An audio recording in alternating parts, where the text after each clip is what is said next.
Assalamualaikum warahmatullahi wabarakatuh. Saudara-saudari yang dirahmati Allah.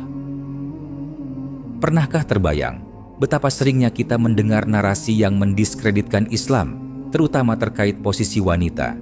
Seolah-olah agama ini adalah belenggu, penghalang bagi kemuliaan kaum Hawa. Namun, hari ini, mari kita buka mata dan hati lebih dalam pada sebuah kebenaran yang seringkali tersembunyi di balik gempuran prasangka. Ini adalah kisah tentang surah An-Nisa ayat 19, sebuah ayat yang bagai permata, bersinar terang menjelaskan bagaimana Islam mengangkat derajat wanita.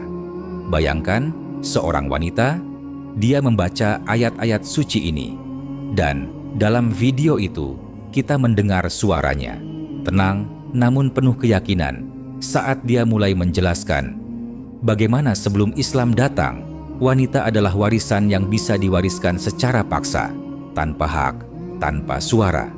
Namun, Islam datang dan dengan tegas melarang praktik keji itu. Wanita bukan properti, dia adalah manusia mulia dengan haknya sendiri. Lalu, dia berbicara tentang mahar, hadiah cinta yang seharusnya menjadi milik wanita. Dulu, mahar seringkali diberikan kepada ayah atau keluarga pengantin wanita. Mereka yang menikmati, bukan dia yang seharusnya menerimanya. Namun, Islam mengubah itu. Islam mewajibkan mahar diberikan langsung kepada wanita, sepenuhnya menjadi hak miliknya. Sebuah pengakuan atas nilai dan kemandirian finansialnya. Dan dia melanjutkan, dalam sebuah perceraian yang menyakitkan, seringkali wanita dipaksa mengembalikan mahar mereka sebagai tebusan, seolah-olah mereka adalah pihak yang harus selalu dirugikan. Kecuali jika terbukti bersalah karena perbuatan zina, Islam menegaskan mahar itu tetap hak wanita, sebuah perlindungan dari penyalahgunaan dan penindasan finansial. There is a surah in the Quran that is on women. Specifically, the entire thing is dedicated to women. So I'm going to read a few verses from here. 4:19, abusing women financially. O believers, it is not permissible for you to inherit women against their will or mistreat them to make them return some of the dowry as a ransom for divorce, unless they are found guilty of adultery. Treat them fairly. If you happen to dislike them, you may hate something which God turns into a great blessing. If you desire to replace a wife with another, and you have given the former even a stack of gold as a dowry, do not take any of it back. Would you still take it unjustly and very sinfully? And how could you take it back after having enjoyed each other intimately, and she has taken from you a firm commitment? A dowry is a lump sum of money that a bride receives when she gets married. And if I remember correctly, the dowry used to go to the bride's father. It would go to her family. She wouldn't even get it.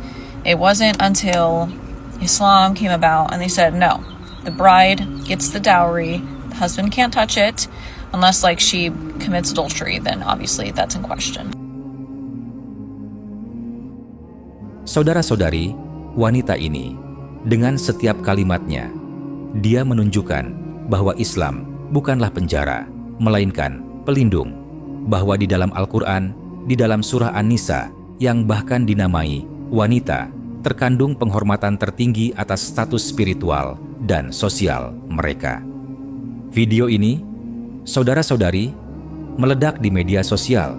Ribuan suka, repost, dan balasan membanjirinya. Sebagian orang tertegun, mata mereka terbuka pada keindahan ajaran Islam yang selama ini mungkin tersembunyi dari mereka. Mereka mendukung, memuji, melihat bagaimana Islam benar-benar memuliakan perempuan. Mereka merasakan resonansi kebenaran yang menenangkan jiwa. Namun, seperti biasa, ada pula yang datang dengan panah kritik. Mereka menyajikan kutipan-kutipan yang sengaja disalahpahami, yang dianggap kontroversial, mencoba meruntuhkan argumen yang telah dibangun dengan kokoh. Terjadilah perdebatan sengit, saling bantah, saling adu argumen. Inilah potret zaman kita, ketika kebenaran dan prasangka seringkali bertarung di panggung yang sama. Namun, di tengah hiruk-pikuk itu, satu hal yang tidak bisa dipungkiri, Islam melalui ayat-ayat sucinya telah memberikan hak dan perlindungan kepada wanita jauh sebelum dunia barat menyuarakan kesetaraan gender. Ini adalah warisan yang tak ternilai, bukti bahwa agama ini adalah rahmat bagi semesta alam dan cahaya bagi kaum wanita. Kita harus terus menyuarakan kebenaran ini, menjelaskan dengan hikmah dan kebijaksanaan bahwa Islam bukan sekadar agama, tetapi panduan hidup yang sempurna yang menjadikan wanita sebagai mutiara yang dilindungi, dihormati, dan dijunjung tinggi. Mari kita jadikan setiap perdebatan sebagai kesempatan untuk mencerahkan, untuk menunjukkan keindahan Islam yang sesungguhnya, karena pada akhirnya cahaya kebenaran akan selalu menembus kegelapan. Wabillahi taufiq wal hidayah. Wassalamualaikum warahmatullahi wabarakatuh.